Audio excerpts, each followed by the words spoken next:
Hello， 大家好，我是威力。我手上這個呢是 Keychron 最新推出的產品 Net Pro。那雖然我一直都是 Keychron 的愛用者，但老實說，我剛拿到它的時候是完全沒有期待的因為我之前有用過軌跡球滑鼠，但是用不太習慣。我相信應該很多人都跟我一樣，對吧？那所以 Net Pro 看起來呢，就是一個軌跡球滑鼠的變體嘛，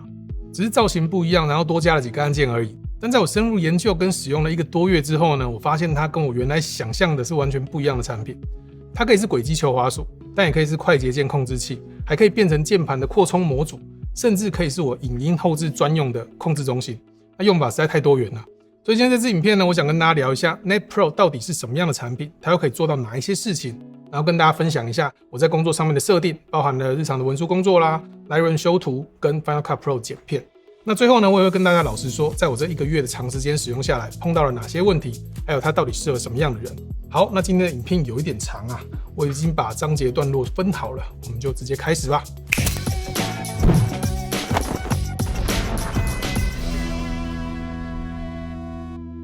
Net Pro 有2個顏色可以選，一個是黑色搭黑球，另外一個是白色搭藍球。長度大概是 13.5 公分，寬度是 3.47 公分，厚度是 1.9 公分，重量只有83克。比 Apple 原廠的 Magic Mouse 還要輕，所以以這個大小跟重量來說呢，是很方便帶出门的。那軌跡球的球體直徑是 25mm， 滑順感還不錯。外圈有一個可以左右旋轉、帶有輕微段落感的旋鈕，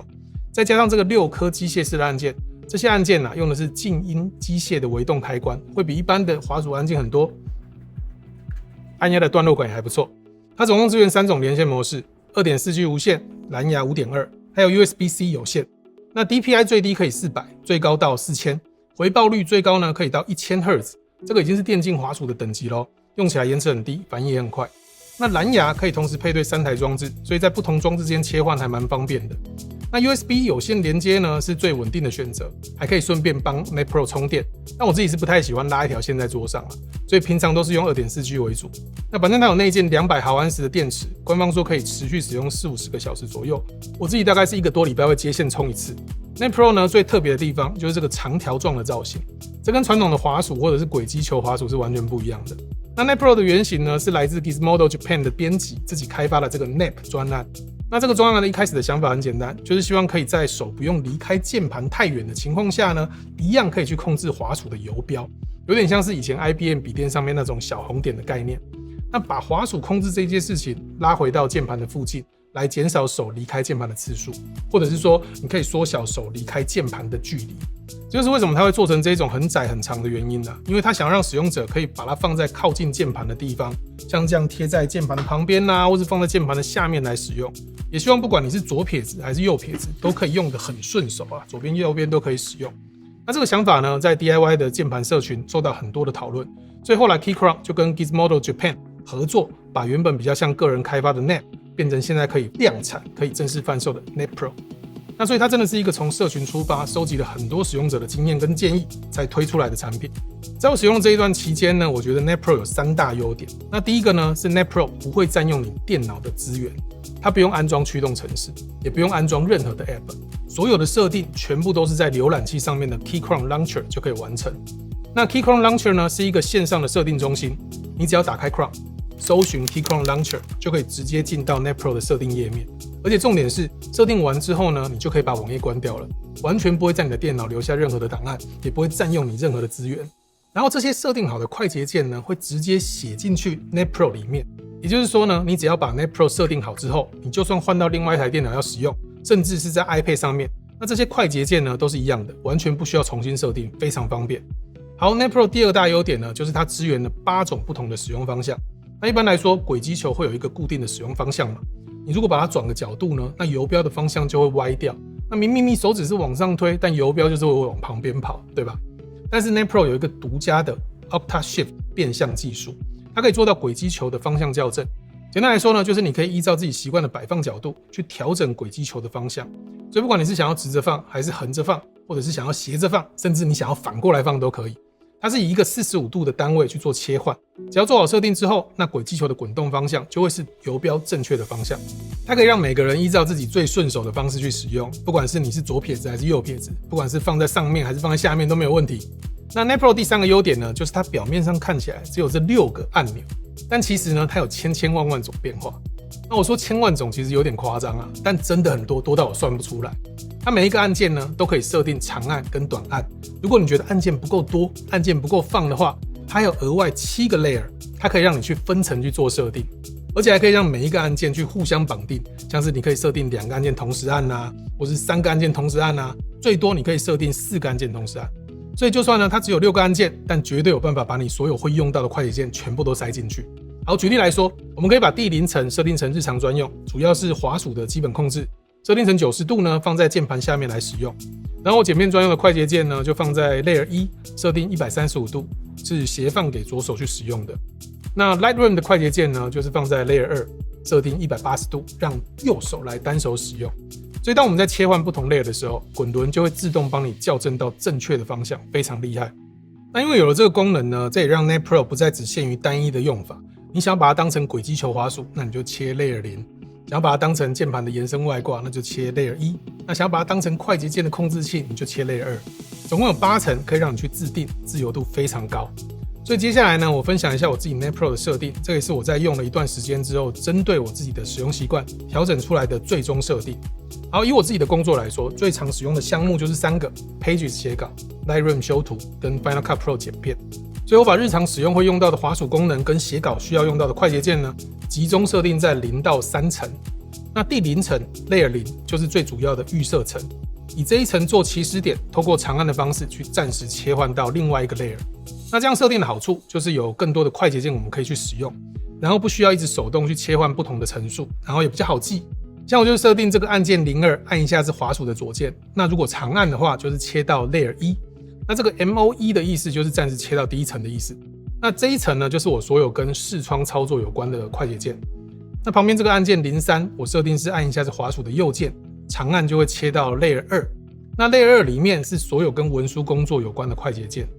那按鍵04呢，我是設定按一下是 Enter， 那長按是切換到 Layer 3。所有的截圖功能的快捷鍵我都放在這一層裡面。所以我大多數的時間都是這樣子啊，把 Net Pro 放在鍵盤的下面，雙手基本上可以完全不用離開鍵盤，單純靠2隻大拇指就可以做到滑鼠的基本功能。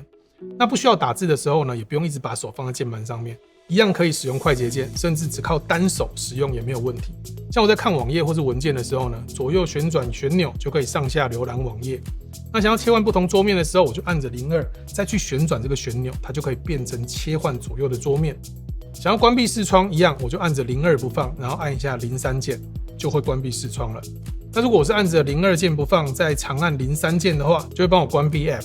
那 Mission Control 跟 Expose 也都是設定在這一層裡面。簡單來說，這些快捷鍵的分類方式已經不是去記哪一個 layer 可以做哪些事情了，而是以按鍵來做分類。只要是視窗相關的，我就把它設定在大拇指按着02鍵去搭配其他的按鍵使用。那文書相關的話，我就是用无名指按着03鍵去搭配其他按鍵使用。那截圖相關的快捷鍵呢，就設在長按04鍵這樣子。在我熟悉了這些用法之後呢，基本上就很少去拿滑鼠了。那這樣使用到底可不可以改善晚睡到症候群呢？我不知道，但確實可以有效減少我雙手離開鍵盤的次數，也可以縮短右手在鍵盤來回之間切換的時間。但是呢，在用 Final Cut Pro 的時候就不一樣了，因為我剪片的時候需要大範圍的去移動游標。在這種情況底下，正常的滑鼠就會比軌跡球更容易操作，所以這個時候我會把這個 Net Pro 放到鍵盤的左邊，然後當作是鍵盤的延伸外掛，把剪片最基本的編輯工具快捷鍵呢，全部都設在這個 Layer 4，一樣搭配長按 M1 跟 M2去切換 Layer 5跟 Layer 6，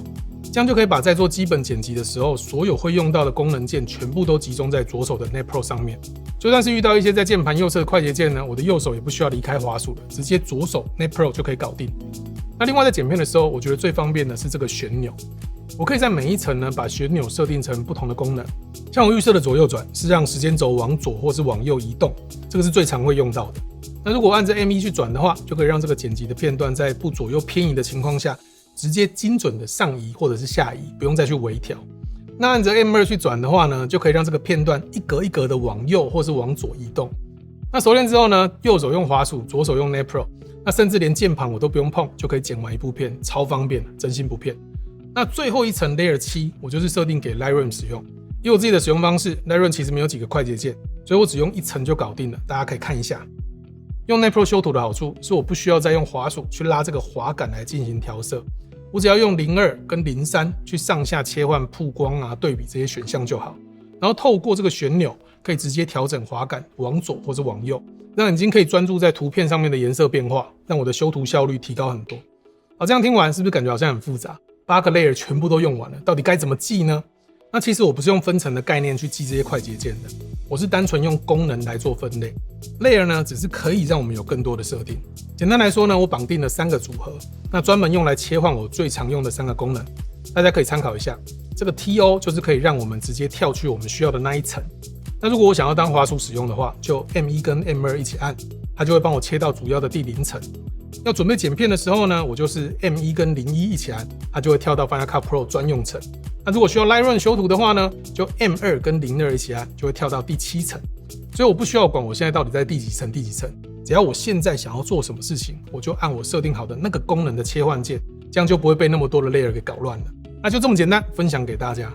那對我來說呢 ，Net Pro 呢是一個非常好用的工具，但是有幾個重點還是要老實的提醒大家。第一 ，Net Pro 是需要嘗試跟習慣的。看完我的設定就知道，這是一種全新的操作方式，需要重新建立肌肉記憶。在剛開始的時候呢，你一定會忘記你設定的快捷鍵要怎麼按，或是使用軌跡球的時候會不太順手，這些都是需要花一段時間去反覆使用，才有辦法適應跟記住的。好，第二，不要想着讓 Net Pro 去完全取代滑鼠。這個 25mm 的小軌跡球，那比較適合小範圍的微調跟捲動。那需要大範圍的移動游標，或者是更精細的控制的話，用滑鼠還是比較適合。我覺得它最主要的功能應該是減少你右手離開鍵盤的次數，而不是淘汰你的主力滑鼠。所以你也不要想着把它拿來取代電競滑鼠啦。雖然它的 DPI 跟回報率都很棒，但打遊戲的話，它更適合的是當成聚集的快捷鍵使用，這個才是最適合 Net Pro 的用法。好，第三，要注意 Net Pro 的厚度，它的厚度。